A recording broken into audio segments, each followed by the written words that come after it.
Okie dokie, let's get started. So, background music, it's just some royalty free stuff from YouTube.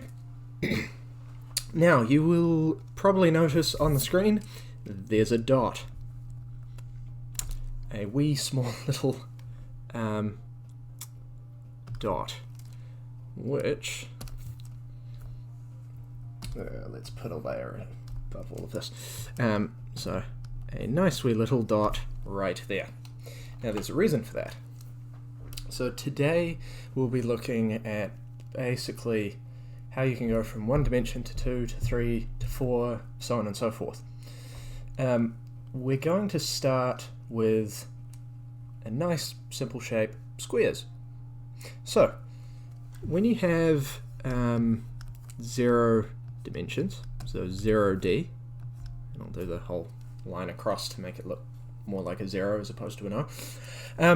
When you've got 0 dimensions, you don't have width, you don't have length, you don't have height, you don't have anything, so all that exists is this little point. Then, in order to get to 1 dimension, you end up getting length. Now, at this point, it's not overly obvious how it all works, but the general idea is, and you'll see it more clearly as we keep going, is you take 1 point here, and 1 point here, and you join those 2 points together. You take 2 0-dimensional points, and you join them together to make a 1-dimensional point, because you join them together across that 1 dimension. So then, in order to get to 2 dimensions, that would mean all we do is we take 2 1-dimensional objects and join them together at the points to get a 2-dimensional object, which is how you get the square, because you've got your 2 lines and you join them together at the points, and then you get your square. And for the last one, for a cube, again, you get 2 2-dimensional objects, and you join them together like so. So we've got a square here, and then we've also got a square around the back. Now, admittedly, because we're drawing on a 2-dimensional surface, we are, it does start to get a little bit messy at this point. But that's alright. Because even our own eyes, we don't actually even see 3 dimensions. We perceive 3 dimensions, but what we actually see is a bunch of 2-dimensional images. So, for example, slight tangent, but for example, let's say you're looking outside and there is a tree. Sort of, classic tree, right? So you have this tree, and if you close one eye, this is what you see. However, if we select this area, so now we've got 2 of these, what you actually see when you've got both eyes open is something a bit closer to, just give me a moment, yeah, you get something a little bit closer to that. So one eye is seeing sort of the side of something, one eye is seeing the other side, and when you're focusing on something, that's when both eyes are looking at the same point. It's also why, like 3D stuff, if you look at it without the 3D glasses, it's all a wee bit blurry, because it's like two 2D images laid over each other, slightly off. So we perceive we see 2 dimensions, and then our minds process it into a 3-dimensional image because we have 2 2-dimensional images. And so we've got the three-dimensional object here, which was built putting those two-dimensional objects together. And then the question becomes, well, okay, how do we go further? Logically, all you need to do is you do the exact same thing again. So making a four-dimensional object, drawing a four-dimensional object, not as hard as people might think. You just take your three-dimensional object, you copy it, and then you join it together at every single point. Now, admittedly, that looks a little bit messy. And that's to be expected, frankly. You're trying to draw a four-dimensional object on a two-dimensional surface.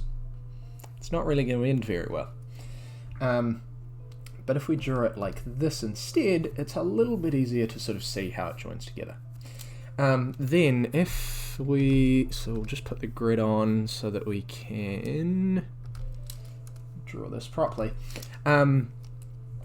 If we look at how it's usually represented on like Wikipedia, for example, what you end up getting is you get a cube. Nope, that's wrong. Let's do this properly from point to point. So we've got point, and we've got point, so now we've got our one dimension, we've got another line above it, and that's our two dimensions, and then we create another one of these in behind it, and then we join at the points, and we've got three dimensions. And now the way that Wikipedia does it is they actually have one cube inside the other one, and frankly the animation does look quite nice. They use an animation because, well, it's a kind of, then it allows you to sort of kind of represent it in 3D. So we just need to double all of these measurements. Go. And we're looking at it like that. And we've got that, and we've got that. We've got that, and then we've got that. And like, this is not going to look nice. There's no argument there. It's not going to look nice because, as I said, drawing a four-dimensional object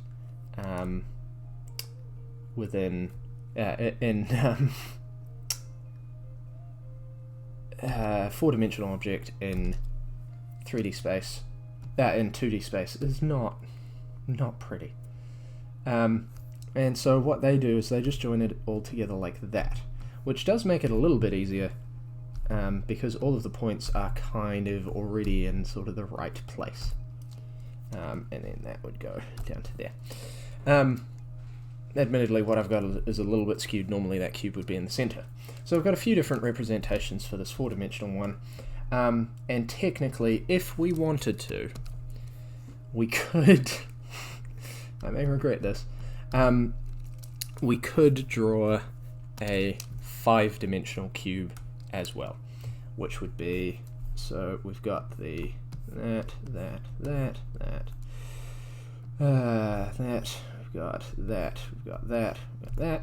So now we're going to our three dimensions, yeah, and then to get to the four dimensions, we go there, there, there, we go there, there, there, there, there, there, there, there, and we, we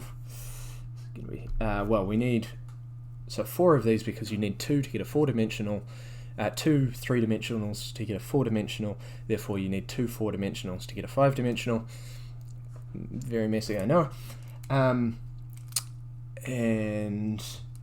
So we can, yeah, we'll do it there.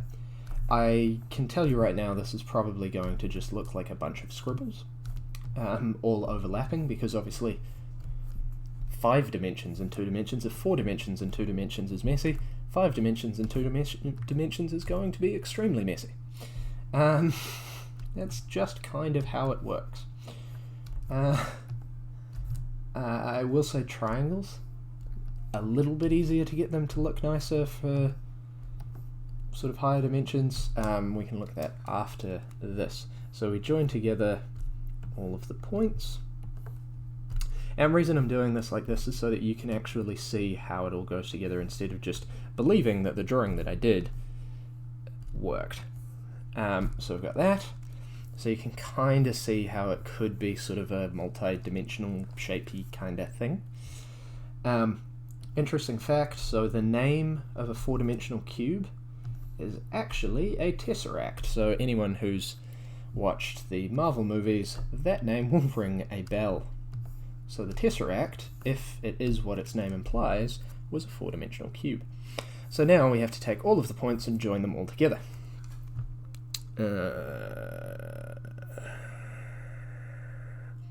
Yeah, this is not going to look good. Because I've lined these up, so you're basically just going to get a straight line for those. That might make it look a little bit nicer. So all of these spots, it's all just lining up, because this spot here, where you see a line coming out from, joins to this spot here, but then this spot here also joins to this spot here, and because they're all lined up, they all kind of just overlap. So we end up getting that, we end up getting those lining up, those lining up, those lining up, like so. And yeah, because of the way it's been arranged, it just kind of looks a little bit messy. You could, of course, skew it, various other things, and do it that way. But for now, that's what we will be going with. That there is a 5-dimensional shape. We want this one. Oh, it's still snapping to the grid. There we are. 5-dimensional cube, basically, and then a 4-dimensional cube. Now, in reality, you've got 4 dimensions. You've got 3 spatial dimensions because you have. So let's move to another part of this. So, in space, you have height, then you have width, and then you have depth, and that's sort of that third dimension, as it were, that you have to think about.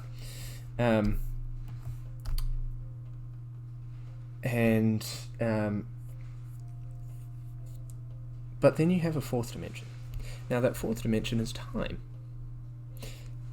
Now again, just like space, we actually observe one less dimension than what we record. We only perceive a single point in time, but we record it as an entire timeline.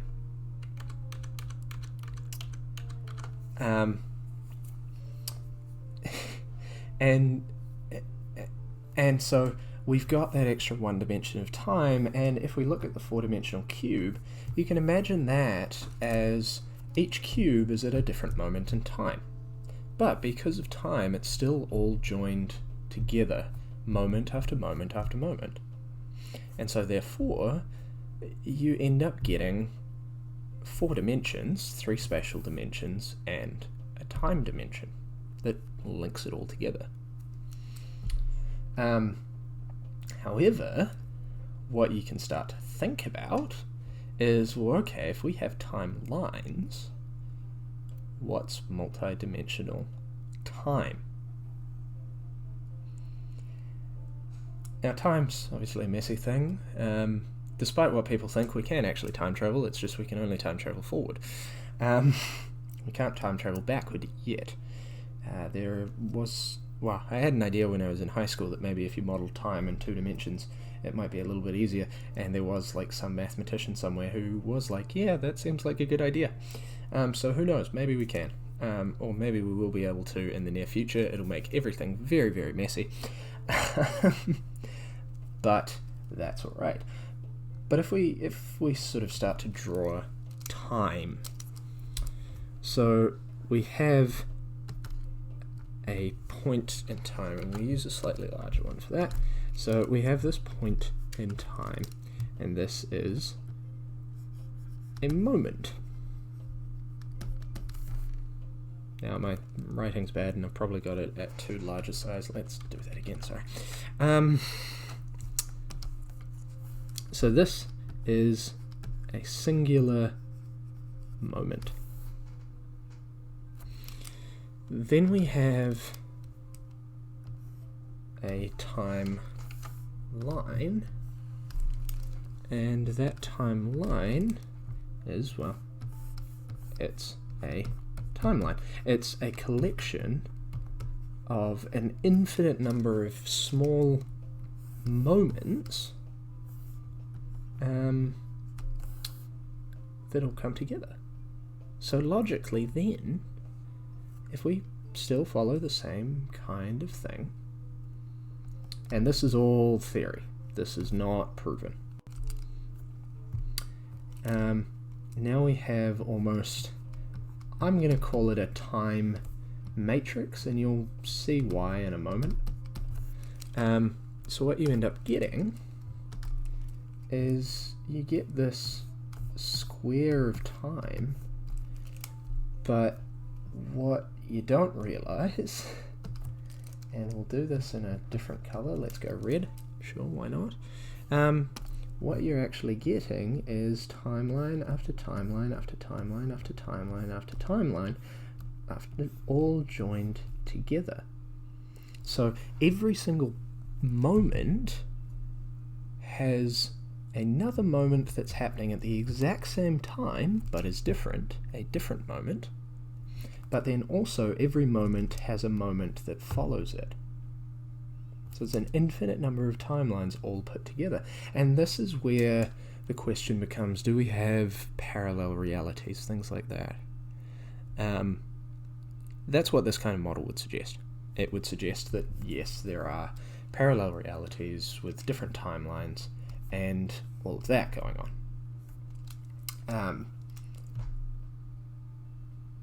However, there can be another theory. And that other theory could be that maybe it's actually that every single individual has their own timeline, and these are actually all the different timelines of different individuals. Therefore, if you could perceive multiple timelines, you can actually just perceive time traveling from different points in space. However, that then links space with time, which space and time are linked, but we don't know about in higher dimensions and all of that. So all a wee bit fancy. I will just sort of cover how this can work for... No, first I'll just make a last point about sort of the squares and stuff. The key thing with squares is you're always going at a right angle from whatever it is you've created. So for 0 dimensions, you go at a right angle to then get length, which is 1 dimension. Then with 2 dimensions, you've already got length, so you go at a right angle to length to get that second dimension of height. Then with 3D, obviously not represented well on a 2D surface, but in the real world, if you see a box, that's how it all works. You're adding another square at a right angle to the height and the width. So it's at a right angle to both of those values, both of those dimensions. And then you get the 3 dimensions. And so for 4 dimensions, you'd basically be getting another cube, but putting it at a right angle to height, width, and length, which obviously we can't really figure out because we exist in 3 dimensions of space. It's the same reason why, regardless of where you go in the universe, you'll never actually exit the universe, because the universe is considered to kind of be a 4-dimensional sphere. Therefore, in order to get out of the universe, you would have to travel at a right angle to the normal 3 dimensions of the universe to then reach the outside. It would be like if an object was inside a sphere, but it only understood 2 dimensions. And if it only understood 2 dimensions, it wouldn't actually be able to get outside of that sphere. That's why we can't actually get out of the universe theoretically. But let's have a look at triangles. Oh, don't want to get rid of that one. We'll look at triangles and we'll have a look at sort of how those work. So again, we start with the same thing of we've got a single point. Everything starts at 0 dimensions from a single point. And at 1 dimension, it's always going to be a line. This is where it becomes different. So for a triangle, it's not you go at right angles. For a triangle, it's you add an extra point. So I can put my line in here, and then I can add an extra point here, and those angles, like, that's not an equilateral triangle where all the angles are equal or anything, but it is a triangle. And so then all I need to do for the next part is, again, to get that next dimension, you just find another point. And so we've got our triangle here, and let's say we put our point over there, and then you join every single point to that. And now you've got sort of like a triangular prism, oh no, a pyramid kind of shape, triangular pyramid, as opposed to a square-based pyramid. And so then obviously for 4 dimensions, and this is where we'll start to see it's a little bit tidier for this, again, we put in the 3-dimensional object. It was there, yep, there we go. And we join up all the points, and then all we have to do is add in another point, and we join up all the points. What I'm going to do is I'm going to do this slightly thinner just so that everything doesn't get all blurred up. So we got 4 at the base, then it goes up by 4. We put that there, put that there, that there, that there. And yeah, then we just add in that extra point and we join it to every other point. And it looks kind of like a pentagram. Or Star of David's 6 sides, I think. Unless I'm wrong. I don't know. I think it's a pentagram. But that is technically having drawn a 4-dimensional triangle in 2 dimensions. And so then again, so we go there, there, there, we go there, so that's our 3 dimensions, and put that there, so and then we join that up, and then we can put another point like up here, and we can join that all together, and that's a 5-dimensional triangle. Still messy, but a little bit, maybe a little bit nicer than the 5-dimensional cube. Then we have circles. So again, with circles, we've got a point, and then that point becomes a line. And then in this case, instead of adding one single point, what we do is we just rotate the entire thing. So this is going to be filled in for this because it just makes a little bit more sense. So then we end up having that, which comes from having taken that line and rotated it 360 degrees. And that's across that dimension, which is at a right angle to the width, which gives us the height. Then what we end up having, so we add in to get the next dimension, so we have the circle, and then all we do for this, I'm going to do it like that, and we will do it like so, and we'll do it with sort of dotted or like dashed lines. So we don't want a fixed aspect ratio for this. We end up getting sort of like that, and that's where you sort of start getting that circle. We can even sort of add these lines in to sort of make it like that. What you would then do, and this is a little bit messy, what you then do for a 5-dimensional circle, 5-dimensional sphere, is you take that sphere, 4-dimensional sphere, sorry, you take that sphere and you have to rotate it at right angles to reality. Which is a fun one. So we end up taking, so we've got that, then we have the dotted lines, like so. And then easiest way to do this is we take another one of these. Yes, it's a little bit similar at the moment to the cube, but it won't stay that way. You end up getting sort of that, except now can I actually, yep, we can put this in behind and we'll make this sort of a grayish color and fill it in, and you end up getting like this kind of thing wherein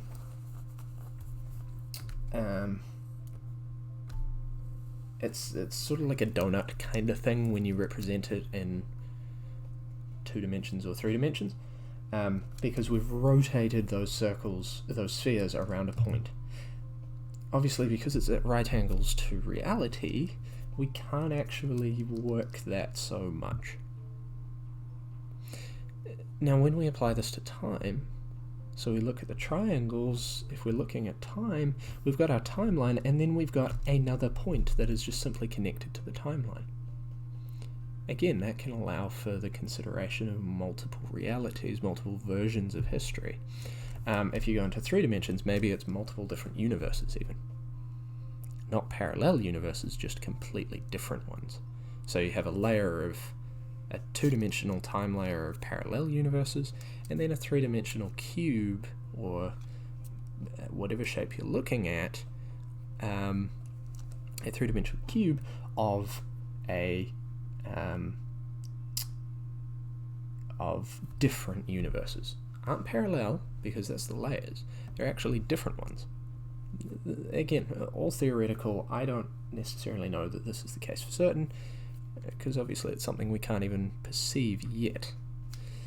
And then with the sphere, if you had a time sphere instead of a time square or a time triangle, what you've got is you've got your points in time, and then there's sort of stuff around it that would kind of suggest more a wibbly-wobbly kind of time thing, like in Doctor Who, which is a possibility. And then the 3 dimensions, that just gets messy, and I'm not too sure. Extrapolating for time beyond 3 dimensions is painful on the, like, even my brain, because I haven't managed to figure out an easy way of thinking about it, which is unfortunate, because I do enjoy this topic. Now the thing is, this can then be applied to make composite shapes. So we can create, let's say we wanted to start, so we start with our point, and then we want to go to, well, a line, because there's no choice in the matter. Here we get to choose, okay, what kind of shape are we actually going to go with, because shapes only really start happening in 2 dimensions. So let's say we want to start with a square. And then let's say for 3 dimensions we actually want to play around with it being a triangle. So we have our square, and then we can create a point. Now, create it outside. It doesn't have to be created outside, but it's just a little bit easier for visualization. So then we end up having that square-based pyramid. And then you can even extrapolate that out to 4 dimensions, and let's say we wanted to go with a square again, a square shape again. And so we've got the point here. Actually, when we go into 4 dimensions, always better idea to use smaller lines, just a little bit easier to separate them all out. And we've got our point there, got the point there, and we've got a point there. And then we create another one of these. We've got a point there, which we then join in from there. And then, because we're going with the square or cube extrapolation, you end up joining each of the points together with their corresponding point. And so that there is technically a four-dimensional hybrid of triangles and squares. And again, you can do it with any... I'm just going with triangles, squares, and circles at the moment, because when you start moving into pentagons, hexagons, so on and so forth, it gets a little bit messy. But that allows you to draw four-dimensional shapes that are almost whatever you want with those basic shapes. And now here's the fun part. If we did something like that, you could theoretically draw a four-dimensional drawing. Well, a four-dimensional representation of a drawing. So I'll show you what I mean. So I'm going to draw a four-dimensional stickman. I know, a little bit of a fun one. So we have our stickman. So he's got the circular head. Actually, if we're doing 4 dimensions, the smaller lines, of course. So we've got a head, and then we use dotted lines to represent the rotation and stuff, to give it a bit of depth. So he's got a 3-dimensional head. The body, admittedly, I'm not too fussed about that one. So, oh, no, we don't want red, we want black. So, stickman legs coming out. Now, a stickman is typically a 2-dimensional object, but in this case, nope. I mean, we can just sort of add a bit of depth to him just by throwing things in like so. So let's say his arms can be on an angle or something. Yeah, we've got sort of a 3-dimensional stickman. And so all we have to do now, actually I'm going to just adjust that slightly just because it doesn't look very nice. We'll do him like, actually, like that. There we are. 3-dimensional stickman, all a little bit wobbly, but that's to be expected. I mean, theoretically, it actually extrapolates that shape all the way through. And you'd have it like so, with it going like that kind of thing almost. Yeah, that's messy because we're doing a 3D stickman. Yeah. Then for the 4D version.